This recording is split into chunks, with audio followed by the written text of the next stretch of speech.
I like Substack, I really do. But is it enough for a writer or creatives? I don't think so. It's Lydia Amanda from Dark-Pink. I want to talk about why Substack is not enough for writers and creatives. It is the platform built for writers. Absolutely, there's no doubt about it. And it's such a thriving community. And you can see almost all the writers are on there and everybody's reading, and which is fantastic. Everybody's connected together. But there are a few things I think it is not enough for creatives and writers. After all, Substack is an app, it's a software company.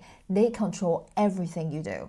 For example, how you get paid, and so they decide the interface and the things you can do on the platform. For example, the subscription model is fixed, charge a certain amount, there's no tiers, and you cannot sell individual contents. And also when you write a post, it's limited of the tools you can use. There are not many functions there.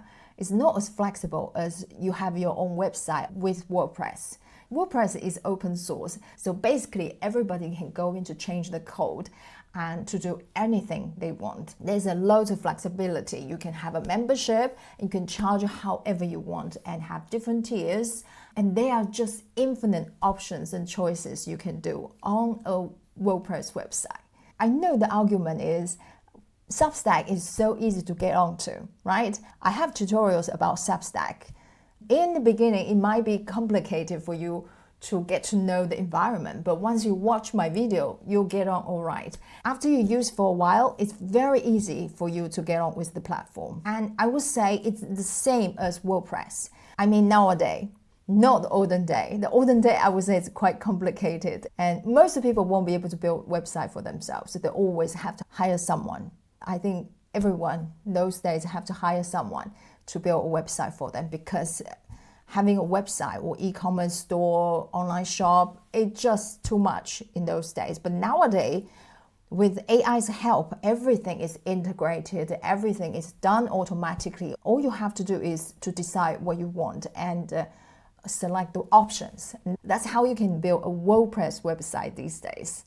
And apart from that, a very important part I found Substack is not searchable on browsers, Google's or any other browsers. The article is not searchable. That means if people are not on Substack, they will not find your article. They will not find you. Okay? It's not like you have your own website and Google can index it and people can search your article. With Substack, it's just not possible. And it also depends on Substack's algorithm, how people find your article, how they find you. It's not something you can decide. Every app we use, if it's not open source, we depend on what they give us. We don't have much choice. It just gives us like, this is what you have, this is the pie you can eat, and you cannot eat other.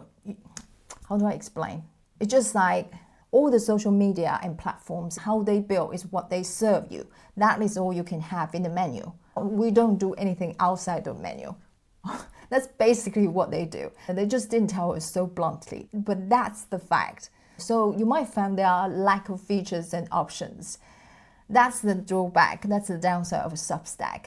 Otherwise, I think the interface and all the newsletters look so pretty. That is something draw me in. Also, Substack provide a platform that so many people are passionate about. And I think the good thing about Substack is this platform environment for so many people to connect together.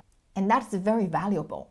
My suggestion would be to not just only have Substack, but also have your own website. First, it's more professional. You have your own website and you have full control.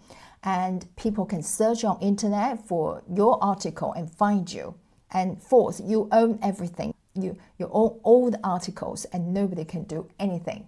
You have your own platform and you can do absolutely anything you want. For example, if you expand later on, you want to build a membership, you want to build an online course, then website is definitely something you want to do.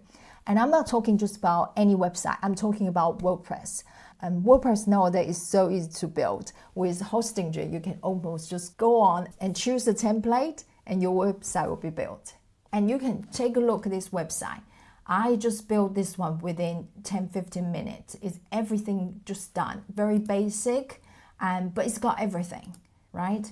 If you're interested to build your own website, I have a video that will walk you through all the steps, and I will leave the link in the description.